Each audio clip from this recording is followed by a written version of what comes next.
Congratulations, 2024 graduates. Today is a huge milestone for all of you.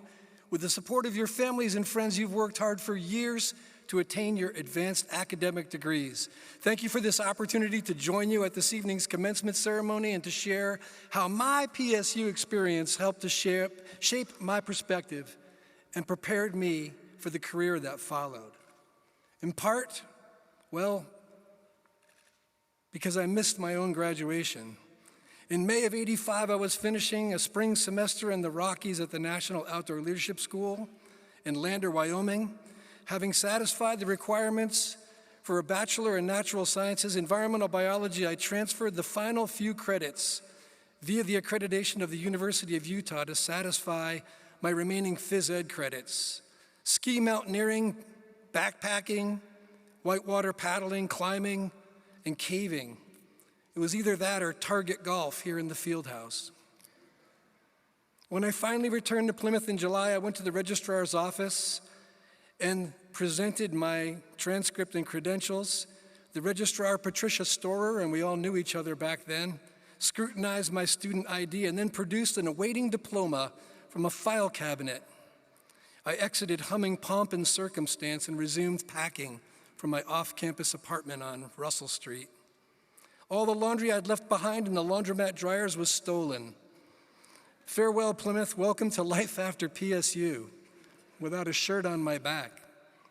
My wife, Carla, who's joining me here tonight, received her master's in integrated arts at PSU in 2004.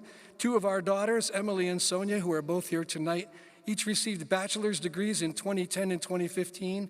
We're a family where 4 out of 5 are PSU alumni.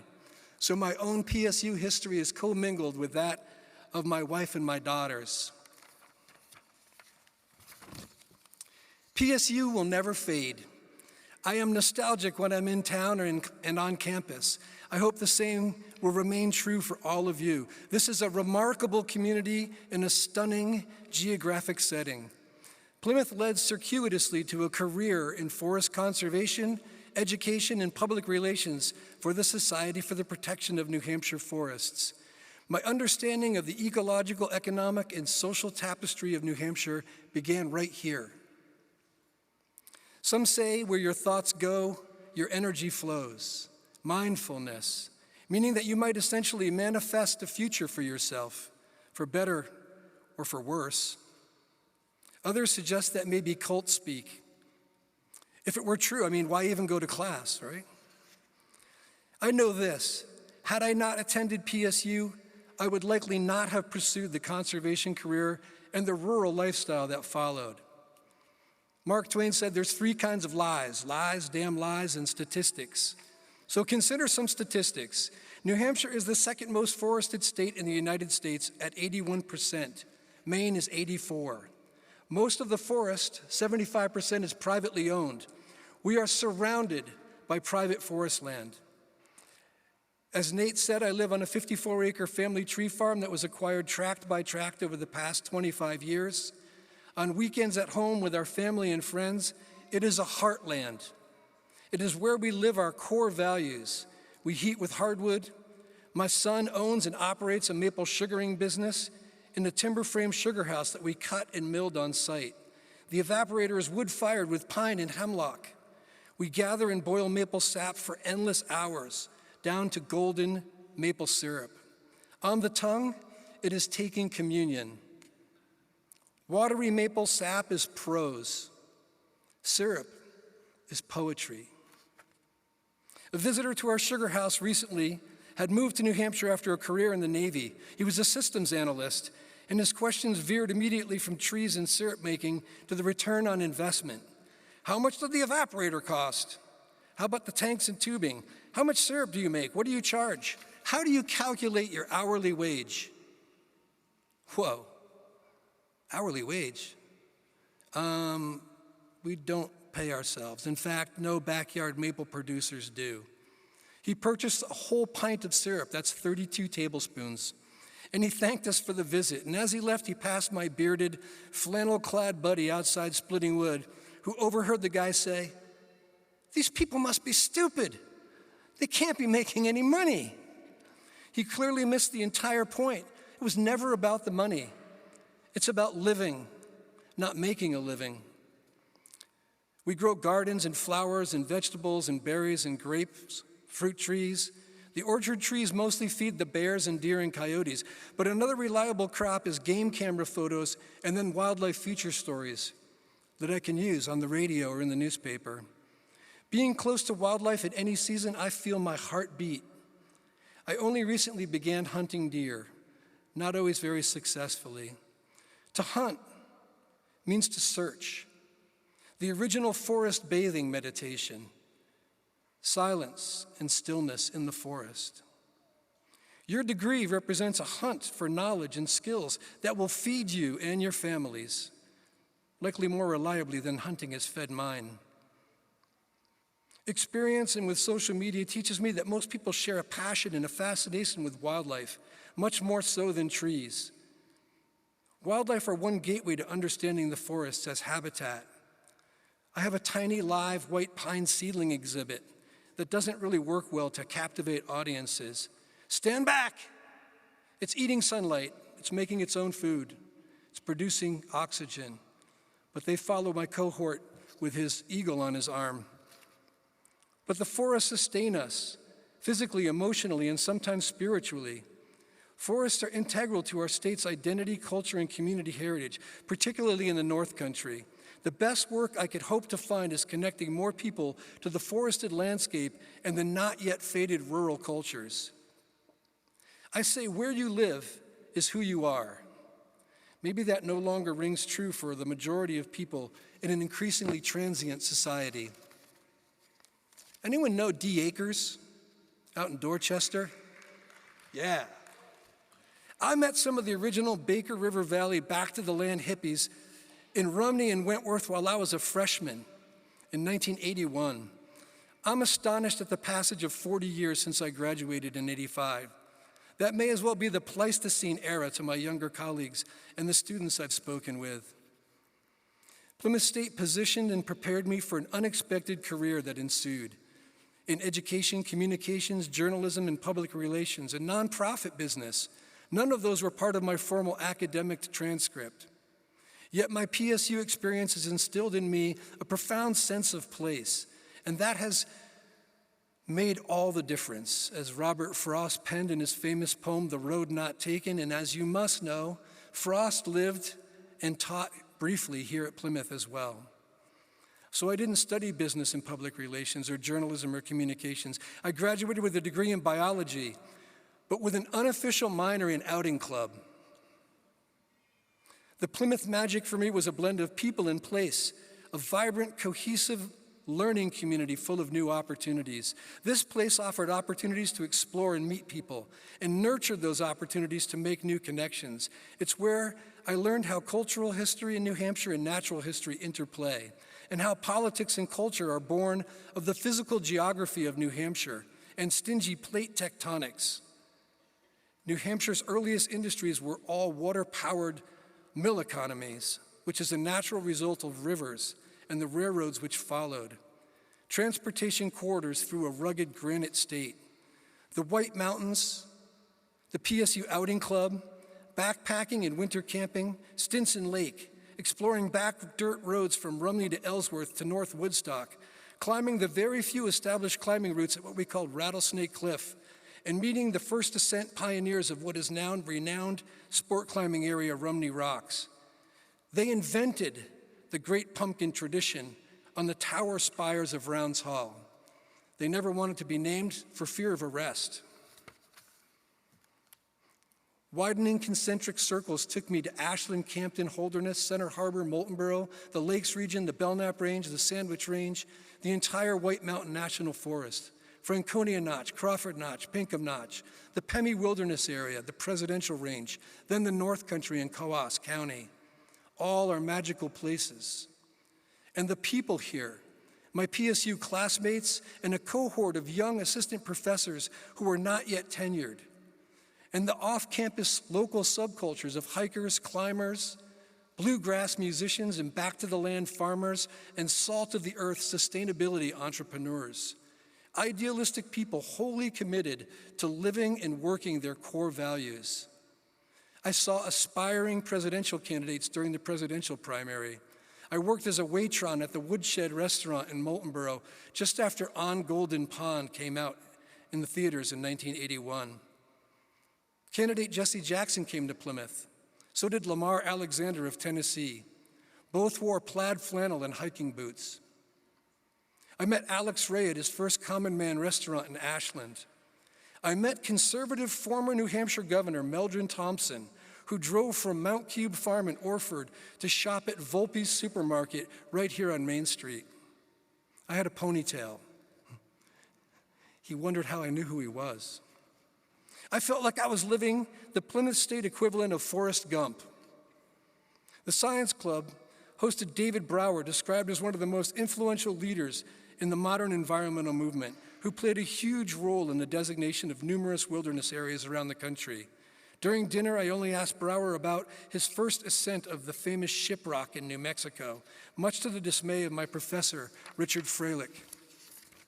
Dr. Freilich took PSU botany students down to Boston in his station wagon with the algae plate, to the Arnold Arboretum for a meeting of the Harvard Botanical Club, world-renowned botanists, drinking beer and discussing tropical plants and psychotropic fungi. My PSU years introduced me to many local movers and shakers, and also more than a few wakers and bakers. All are now likely models of propriety, or at least sobriety. Isn't that the way it so often happens? It can seem accidental, yet it isn't. That's what I try to share with the students when asked to impart advice. It's not a linear progression. It's more like switchbacks on a trail. It is scary not knowing exactly where the trail leads. Hopefully it leads to professional success, and more importantly, to personal fulfillment. I don't use the term trajectory. That's a cliche better used for rocket science or Apollo 13 movies. During my career at the Forest Society, I found new opportunities to pursue journalism and public relations, to listen and learn from others, to research and write natural history features for our full-color quarterly magazine, Forest Notes, and the New Hampshire newspapers, the Concord Monitor, and the statewide New Hampshire Sunday News. For 19 years, I've co-hosted Something Wild on New Hampshire Public Radio with my co-host Chris Martin from New Hampshire Audubon. We deliver a Friday morning audio postcard from the woods and fields. We are deeply rooted and intrinsically local, to borrow the NHPR catchphrase. I'm often told, you've got a great face for radio. They hate that joke at the radio station. A little history. The original founders of the Forest Society in 1901 protected the White Mountain National Forest under the provisions of the 1911 Weeks Act, which was federal legislation named for a Massachusetts congressman and banker, John Wingate Weeks, who was a self-proclaimed farm boy from Lancaster, New Hampshire. Today, more than 42 eastern national forests have been established under that Weeks Act law. But back in 1911, it was not about saving scenic beauty or bringing tourism to New Hampshire. The Weeks Act law was written to protect the navigability of navigable rivers. Congressman Weeks built a coalition of business interests and conservation leaders to protect the headwater forests of the White Mountains for economic commerce, for the mills in Manchester and Nashua and Lawrence and Lowell and Haverhill. These rivers, right outside the Pemigewasset, and in the White Mountains, the Ammonoosuc and Saco, the Androscoggin and Merrimack in Connecticut. In New Hampshire, like Montana, a river runs through it. Our now retired state symbol, the Old Man of the Mountain, fell apart exactly 21 years and 1 week ago, May 3rd, 2003. New Hampshire's craggy, we thought, enduring symbol of rock-ribbed granite state are all part of an extraordinary natural endowment of the White Mountains. Forests, rivers, lakes, wildlife, hiking trails that all continue to fuel recreation and tourism economies. Back in the 1980s, or the Pleistocene era if you prefer, the White Mountains, snowboards were not invented, drones and selfies didn't yet exist, and Al Gore hadn't even yet invented the internet. But there was a lunatic fringe living above the Greasy Wheel Bike Shop on South Main Street, opposite Bob's Quick Check, who pioneered fat tire bikes with their promotion of the first Fat Chance mountain bikes in the Northeast. Some people, especially up around North Conway, are tempted to imagine New Hampshire as a little Colorado of the Northeast. Maybe that's Vermont. You need to set aside a whole lot of politics and overlook our unique fashion sense. We were lumber before metro. We were dyed-in-the-wool, woods-wise, bearded, throwing axes for fun before it was cool. No, we're not Colorado. We're not even an inverted version of Vermont. That comparison is better left to geographers and sociologists, and to geologists who can blame plate tectonics for creating distinctly regional differences in New England. Poets do a better job. Jane Kenyon, Donald Hall, Maxine Kumin. In Vermont, Noel Parent, Hayden Carruth, and David Budbill. The poets are now the Dead Poets Society. Yankee magazine executive editor Rob Trowbridge asked Vermont poet and essayist and Dartmouth College English professor Ned Perrin, the author of First Person Rural, to pen a kindly list of reasons why I love New Hampshire from the Vermont perspective. The editor then asked New Hampshire's own national poet laureate, Donald Hall, without telling him why, for the companion essay, Why I Hate Vermont. New Hampshire is described as flinty, curmudgeonly, and contrarian. I'm not sure that's still true. Yes, it is. No, it isn't. My first lessons in New Hampshire history and the culture came while living and studying at PSU. In our fall foliage splendor, New Hampshire is a world-renowned destination. Why does New Hampshire continue to attract admirers from afar? Are the forest, mountains, and lakes a mere backdrop to our quaint New England villages? Is it good highways and tax-free shopping, fine dining and lodging? It certainly isn't proximity to home, except for those of us who already live here. Imagine the downtown Boston billboard. You've seen it. If you lived here, you'd be home by now, right here at exit 25 off of I-93. I'm sure many of you have experienced showing visitors, your family or friends from elsewhere, the scenic White Mountains and Lakes region, and perhaps you've been surprised at their questions or the view through visitors' eyes. Only then do we realize how nonchalant we become about our great good fortune to live here. Consider that privilege. The visitors likely don't know the story of how our predecessors had worked intentionally under citizen leadership in private organizations and working with government agencies to protect and care for our most cherished and important scenic natural resources. Tourists can't take the vibrant autumn colors with them when they make like a tree and leaf. Yet they expect to find the view undiminished upon their return.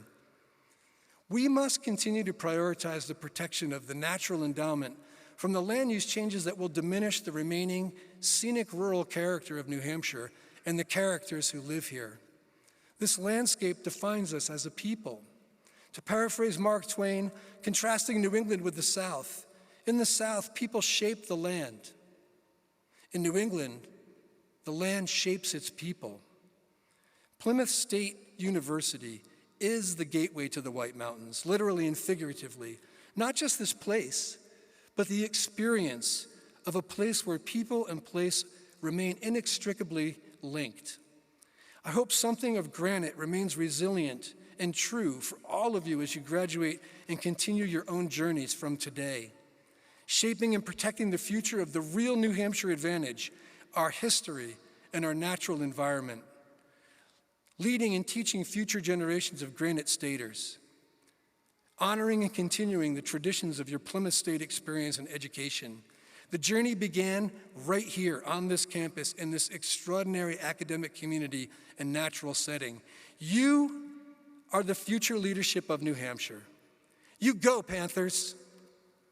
Represent. Thank you for the Granite State Award.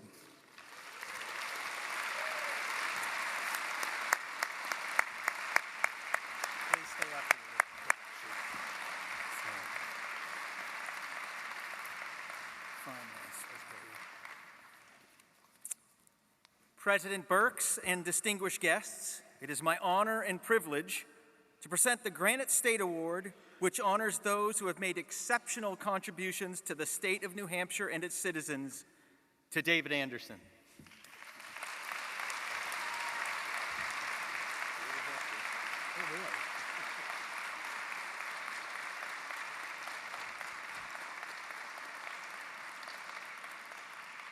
Thank you. Excellent. Thank you very Congratulations. much.